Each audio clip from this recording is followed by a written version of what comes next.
It is now in order to consider Amendment Number 107, printed in Part B of House Report 118-272. For what purpose does the gentlewoman from Wyoming seek recognition?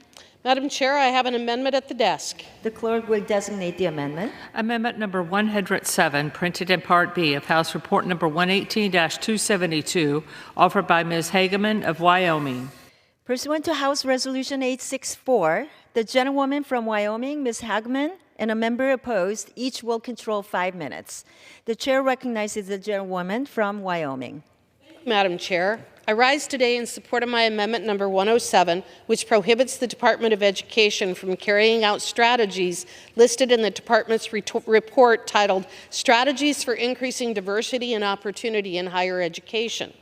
In June 2023, the Supreme Court, through the decision in Students for Fair Admissions versus Harvard, rightfully ended affirmative action and processes related to the admission of students into higher educational institutions based upon racial factors. This landmark case has finally ended affirmative action, an agenda that its supporters lauded for maintaining equity and inclusion, but what was actually founded upon, implemented, and pursued for the purpose of furthering racial discrimination.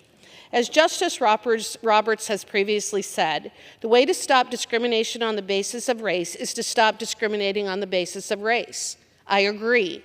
That, however, is not the way that the Biden administration sees it.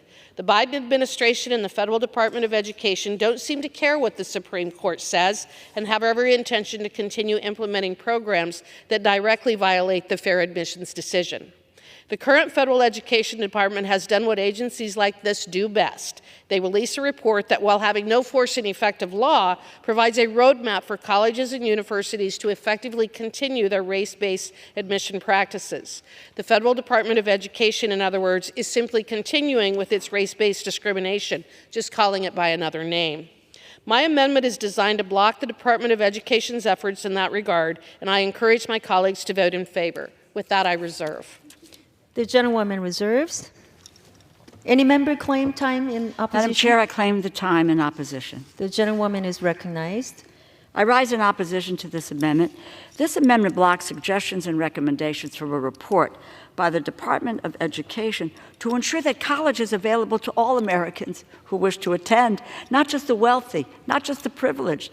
In this report, the department has identified promising practice based on evidence that institutions can consider. Many of these interventions or practices have already been shown to be successful at other institutions or states. The types of strategies this amendment seeks to undermine are essential to expanding diversity and opportunity in higher education, enjoy broad bipartisan support. Strategies like supporting K-12 college counseling, why not? Providing emergency and need-based aid, why not? Supporting transfer and community college partnerships, why not? Instead of proposing amendments like this that would harm students, I hope my colleagues across the aisle will join me and the Department of Education. Let's expand educational opportunity for all Americans. Let's have a literate, educated society. I urge my colleagues to vote no on this amendment, and I yield back the balance of my time. The gentlewoman yields. The gentlewoman from Wyoming is recognized. This report, released in September 2023, describes the strategies that colleges and universities may use to continue their discriminatory diversity, equity, and inclusion agenda by suggesting that admission procedures include a holistic review of student candidates, emphasizing such factors related to their experiences with hardship, including racial discrimination, sources of inspiration, and demonstration of resiliency, and other qualities with clear racial undertones. Let me be clear, admission practices and professional recruiting standards are areas in which merit should be the sole and primary focus when selecting new candidates. My amendment prohibits the Department of Education from carrying out its strategies listed in the department and report and ensures compliance with the Supreme Court's decision. I urge my colleagues to vote yes, and with that, I yield back. The gentlewoman yields.